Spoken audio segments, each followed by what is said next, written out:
Kevin Delaney here. I want to talk to you today about amnesia. Amnesia. What does that word conjure up when I say that? A lot of people, when you say the word amnesia, they think about someone on a soap opera, let's say, who was in a car accident and they were found wandering the countryside. They have no recollection of who they are or even what their name is. And that's one type of amnesia, kind of a clinical use of the term. But I want to talk about a different kind of amnesia. I want to talk about specifically amnesia of state, or state amnesia. And I'm not using the term state here as opposed to national or municipal. I'm talking about your mental, emotional state of mind.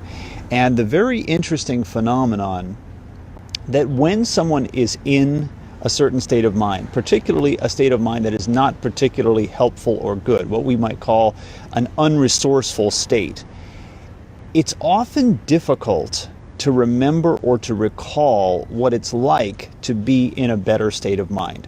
This is what I mean by amnesia. Amnesia isn't forgetting so much as it's difficulty in remembering or recalling something. And a classic example of this would be somebody who drinks to excess, somebody who gets blasted drunk out of their mind. Very often when a person is drunk, they almost become like a different person. It's like their world changes.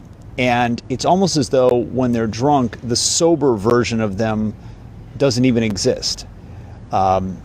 In fact, many people who have drinking or drug problems will often talk about this. They'll say, you know, it's like I have a whole different life when I'm drunk or when I'm using drugs or whatnot. And friends and family will often say they're like a different person. It's like a Jekyll and Hyde kind of thing.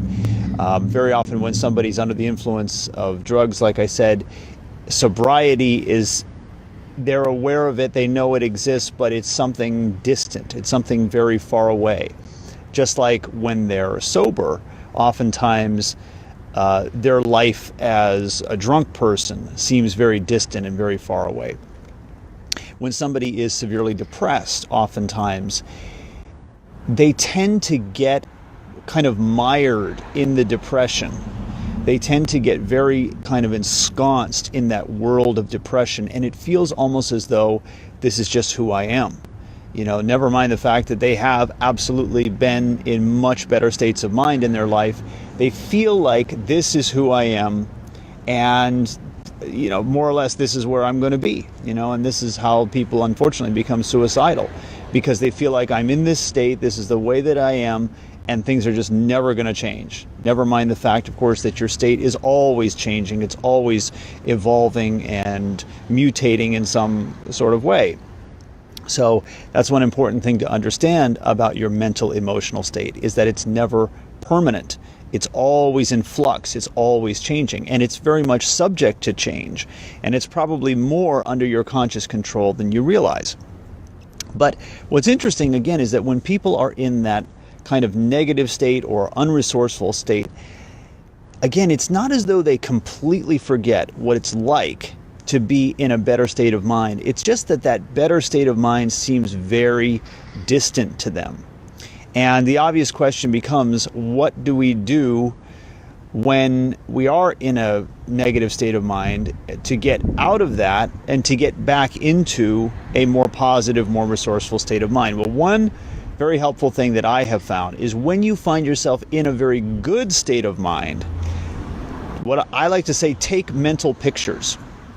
First of all, take cognizance of the fact that you are in a good state of mind. Now, a good state of mind is not necessarily you're feeling ecstatically wonderful. This is why we like to say resourceful. You're feeling good. You're feeling like right now in this moment, I am in my power, so to speak. I am able to accomplish what I need to do. I'm able to think clearly. I am able to move and function effectively in the world. When you find yourself in that state, or it could be, you know, ecstatically happy, it could be, you know, feelings of joy, feelings of ecstasy even. I like to say, take mental pictures. Actually take cognizance of what am I thinking about right now? what is going on in my mind, what went on in my mind prior to arriving in this state. If you can try to recall, was there anything that you did? Was there anything that you experienced that helped to contribute to this state? I'm going to give you one pro tip here that I've found in my own life can be extremely helpful is music. Many people, when they were in high school, let's say, they listened to certain songs or whatnot, and maybe decades later, when that song comes on, they hear that song, what do they say? It takes me back. How does it take you back? It takes you back to the mind state that you were in at that time. And music can be very helpful in this way. One thing we have to be very cognizant of in our lives is our mental emotional state. And we have to really work to put our state as much as possible under our conscious control. Don't allow it to just blow with the wind. And we need to do things in our lives that put us into, or help to put us, aid in putting us into a good mental emotional state. And I find music is one excellent way to do that. Find music that affects you positively. Now, it's going to be different for everybody. Maybe it is music that you listen to at a certain period in your life that you now look back on very fondly. Music can certainly help to trigger things, I think, very deeply in our subconscious mind. But it's not only music, of course. It can be anything. It can be any number of things. This is what's known in NLP as an anchor or a trigger, something that sets off something in you. And again, oftentimes for people, it's kind of a haphazard thing. The song comes on the radio and they say, oh yeah, that takes me back to an earlier time in my life when I felt very free and I felt very positive and I felt like the future held all these wonderful possibilities. But what we need to do is make that deliberate. Do that specifically in your life. And also, like I said, when you're in the good state, take time to notice what's around you.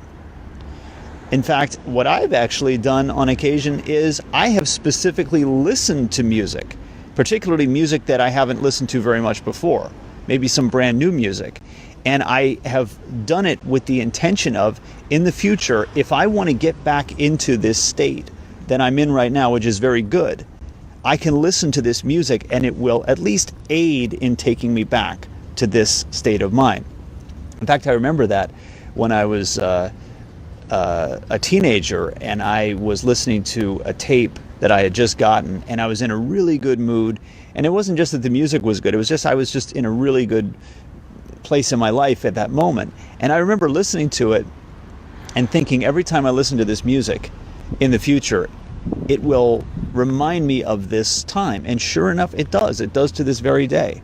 So I encourage you to think about this. I encourage you certainly to become very cognizant of your state. Don't take your state for granted. It's something that many people do. They just kind of say, well, this is the state of mind that I'm in, and more or less I can't help it. Don't get mired in your state. Realize that state is something that absolutely can evolve and change, and certain triggers, certain things in our environment, certain thoughts that we think can either put us into a worse state, or they can help bring us out of that unresourceful state and into a better state of mind. So that's what I think. You can let me know what you think. Leave a comment, and I'll talk to you later.